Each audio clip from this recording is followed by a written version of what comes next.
एक दिन एक भिखारी दरवाजे के पास आकर भीख मांगता था और घर का मालिक हमेशा घर के बाहर आते ही उसे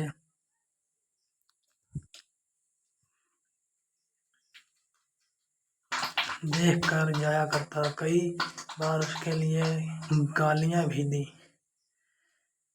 वो कहता तू जिंदा ही है क्यों? पूरी जिंदगी ऐसे ही गुजार दी तूने। भीख मांग के क्या धरती का बोझ क्यों बन बैठा है? और कभी कभी उस भिखारी को गुस्से में वह धक्का भी मार दिया करता था।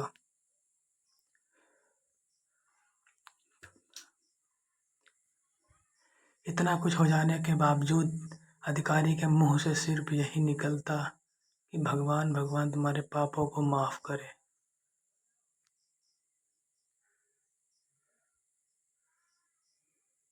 एक बार सेठ को धंधे में बड़ा नुकसान होने की खबर मिली। सेठ बहुत परेशान था कि तभी उसके दरवाजे पर वही भिखारी आया। गुस्से में अपना आपा खोते हुए सेठ ने उस भिखारी को पत्थर दे मारा। पत्थर लगने के कारण भिखारी का सर फूट गया और उसके सर से खून बहने लगा। फिर भी दर्द से कहराते हुए भिखारी ने इतना ही कहा, भगवान तुम्हारे पापा को माफ करे। भिखारी वहां से चला गया। सेठ सोच में पड़ गया। भिखारी को पत्थर मारा फिर भी उसने सिर्फ प्रार्थना ही की। सेठ का गुस्सा शांत हुआ। शेर का मन शांत हुआ। भिखारी का रहस्य जानने के लिए सेठ ने भिखारी का पीछा करना शुरू कर दिया। भिखारी जहां जहां जाता सेठ उसके पीछे जाता। सेठ ने देखा कि कोई उसका खाना देता, कोई उसको मारता, कोई अपमानित करता, कोई गाली देता तो कोई भिखारी के साथ चाहे जैसा व्यवहार करते। लेकिन भिखारी सबके लिए एक ही प्रार्थना करता, भगवान तुम्हारे पाप माफ करे। अब रात होने को आई थी। भिखारी अपने घर जाने के लिए लौटा। वो अपने घर पहुंच गया लेकिन सेठ अब भी उसका पीछा कर ही रहा था। एक पुरानी टूटी हुई खटिया पर एक बूढ़ी औरत लेटी हुई थी। काफी कमजोर और बीमार लग रही थी। वह भिखारी की पत्नी थी।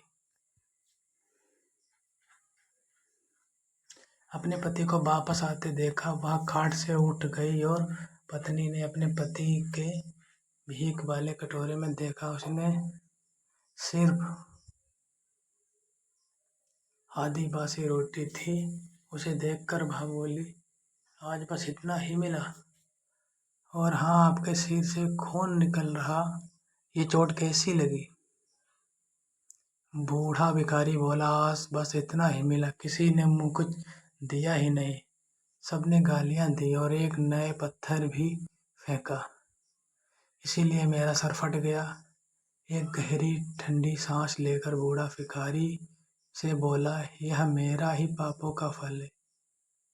तुम्हें याद है कुछ सालों पहले हमने कुछ किया था? क्या कुछ नहीं था हमारे पास? हमारे पास हर चीज़ थी, ज़रूरत से ज़्यादा थी, लेकिन हमने कभी दान नहीं किया।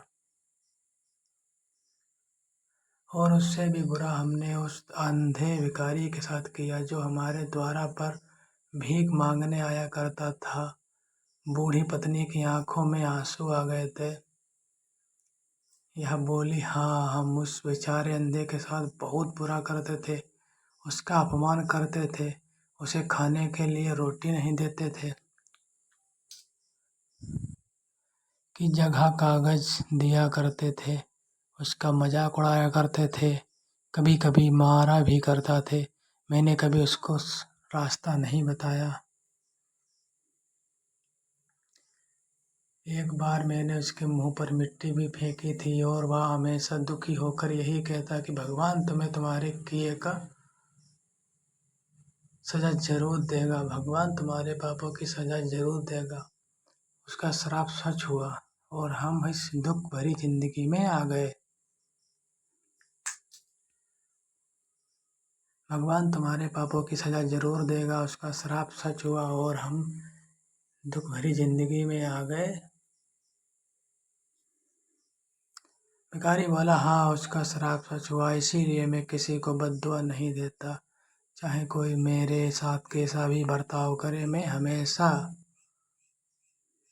भिखारी बोला, हाँ, उसका श्राप सच हुआ, इसीलिए मैं किसी को बद्दुआ नहीं देता। चाहे कोई मेरे साथ कैसा भी बर्ताव करे, मैं हमेशा